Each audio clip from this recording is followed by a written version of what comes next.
بسم اللہ الرحمن الرحیم۔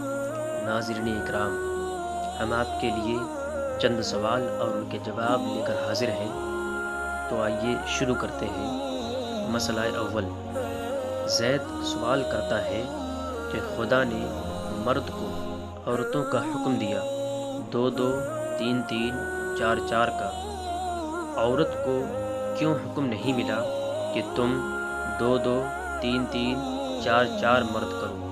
یہ سوال کرنے والے کو شرع کیا حکم کرتی ہے؟ اس کا جواب اعلیٰ حضرت رضی اللہ تعالی عنہ فرماتے ہیں، اللہ عز و جل فرماتا ہے، ان اللہ لا یأمر بالفحشاء، بے شک اللہ عز و جل بے حیائی کا حکم نہیں فرماتا۔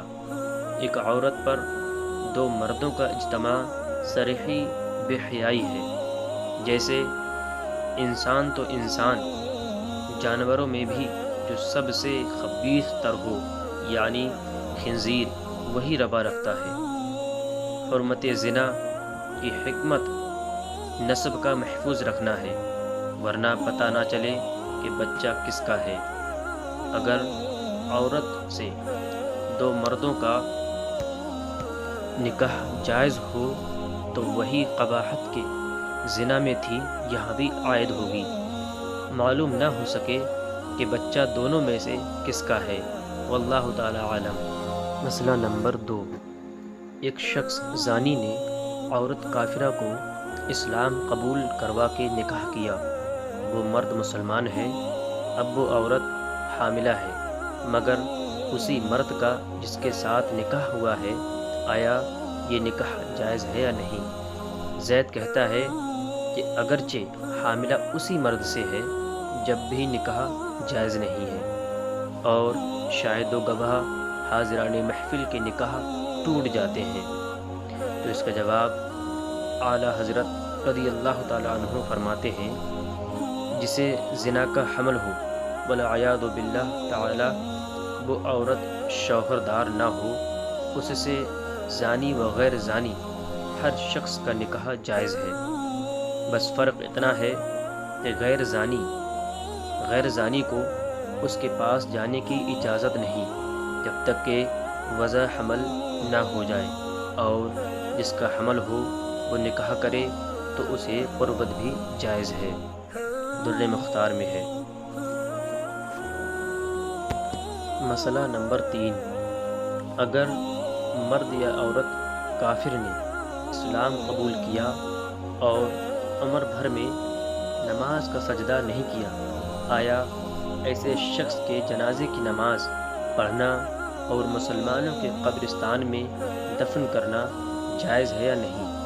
تو اس کا جواب اعلیٰ حضرت رضی اللہ تعالی عنہ فرماتے ہیں، بے شک اس کے جنازے کی نماز فرض ہے، اور بے شک اسے مسلمانوں کے مقابر میں دفن کریں گے۔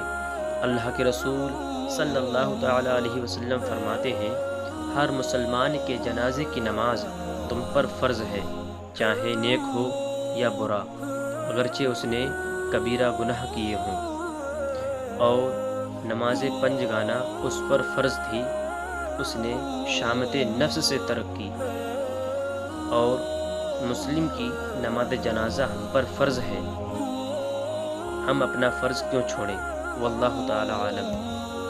مسئلہ نمبر 4، گھی گرم تھا، اس میں مرغی کا بچہ گرا اور فوراً مر گیا، یہ گھی کھانا جائز ہے یا نہیں؟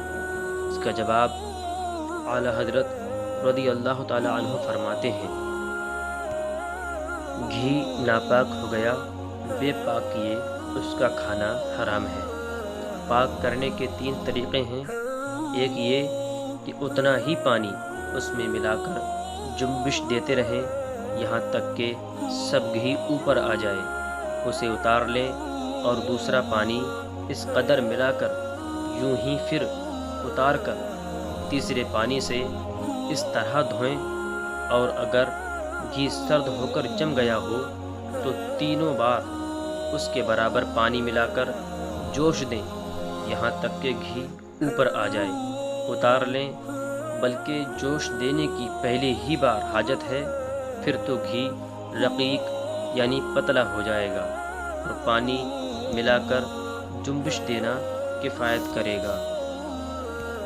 دوسرا طریقہ یہ ہے کہ ناپاک گھی جس برتن میں ہے اگر جمنے کی طرف مائل ہو گیا ہو، آگ پر پگھلا لیں اور ویسا ہی پگھلا ہوا پاک گھی اس برتن میں ڈالتے جائیں یہاں تک کہ گھی سے بھر کر ابل جائے، سب گھی پاک ہو جائے گا۔ اور تیسرا طریقہ یہ ہے کہ گھی پاک لیں اور مثلاً تخت پر بیٹھ کر نیچے ایک خالی برتن رکھیں اور پرنالے کے مثل کسی چیز میں وہ پاک گھی ڈالیں، اس کے بعد وہ ناپاک گھی اسی پرنالے میں ڈالیں، یوں کہ دونوں کی دھاریں ایک ہو کر پرنالے سے برتن میں گریں۔ اسی طرح پاک و ناپاک دونوں گھی ملا کر ڈالیں یہاں تک کہ سب ناپاک گھی پاک گھی سے ایک دھار ہو کر برتن میں پہنچ جائے، سب پاک ہو گیا۔